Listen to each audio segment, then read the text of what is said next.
Also, somebody else commented, and they made a good point because I've thought about this a lot before, that there's something wrong with the name. And when I think about the name Mixed Martial Analysis, it is a fucking mouthful. And I also think that, like, I want to launch a website at some point. And if I were to ever go in there and, like, register a domain name, and I've done this, by the way, and I canceled it because I was like, it's just not working. mixedmartialanalysis.com. It doesn't exactly roll off the fucking tongue. It's a mouthful. So I'm actually thinking about changing the name of this channel. If you guys have any suggestions, please leave them in the comments. I'm not, like I said to the kid who commented, I'm not married to the idea of the name. I just needed something. It was kind of like a play on MMA, and that's where we're at. But some exciting news. I did just cross 100 subscribers on the channel, so thank you very much to each and every one of you. Much appreciated. Otherwise, I'd just be talking into nothing, right? So thank you. Thank you to everybody who subscribed so far. And without further ado, let's get into breaking this card down today. So the very first matchup on the prelims, which I believe are going to air on ESPN on Saturday, it's a middleweight bout between number 10 ranked Jacare Souza and number 14 ranked Jacare Souza and number 10 ranked Uriah Hall. And this fight is super interesting because it's like you've got a guy in Uriah Hall who's very dynamic and explosive, and his striking is very quick and snappy, and he's got a great jab. And then you've got a guy in Jacare Souza who is obviously renowned for his jiu-jitsu is renowned, like world renowned, right? I think you could safely say that Jacare Souza is the most accomplished jiu-jitsu practitioner in the middleweight division, and one of the most accomplished in all of the UFC, without a doubt. His jiu-jitsu is beautiful. Like I said, these two have a little bit different styles, whereas like Jacare fights very heavy on the front foot, and he's marching forward, and he's got power in his hands too, and he's much more willing to sit down on his punches.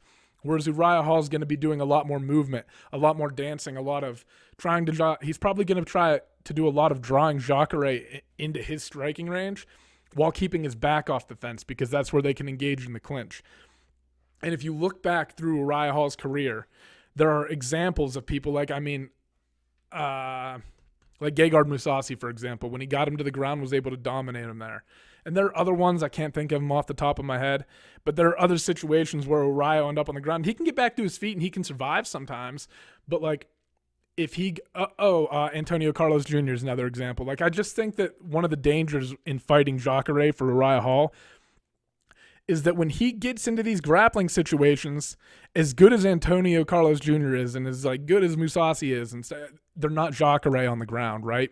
And I think that Jacare, especially if he can, Jacare is not really a bottom guard player. He's more, you can tell by the way he's built that he's obviously built to put pressure on people. He's fucking dense. Like I said, he's a big guy. And I think that at some point, this is just how I see the fight going, right? And like I said, you always have to but like take into consideration the unpredictability factor of Uriah Hall, because he'll also, like Bevon Lewis, other people throughout, I'm trying to fucking think, like, well, the first Mousasi fight, I think in the first round, he either knocked him out in the first or second round, I can't remember, but early on you were kind of like, fuck, I think Mousasi controlled him on the ground, and then Uriah landed that spinning kick to the body in the second. I might be remembering the fight wrong, I apologize if so. But my point is that when you back Uriah Hall into these corners, he's like a caged animal, right? And then it's like he's got to react somehow, and sometimes he'll end up with these brilliant knockouts. But it's almost like, and tell me what you guys think about this. This is just the vibe I get from watching Uriah Hall fight. I always just feel like you have to put him in a situation where he has no other choice but to respond when he's going to pull that shit out. I think he always has struggled throughout his career, and he kind of talks about the mental aspect of MMA. He kind of struggles to let his hands go and really put things together, but when you back him into a corner and he doesn't have a choice, he shines. The problem is going to be that opportunity is not going to come on the ground. I think Jacare is going to be marching him down, keeping his hands high, and it's not like Uriah Hall can't finish him. But he's going to have to be very active, very aware. He's going to have to be aware of so many different things, because Jacare is just going to, like I said, continually march him down.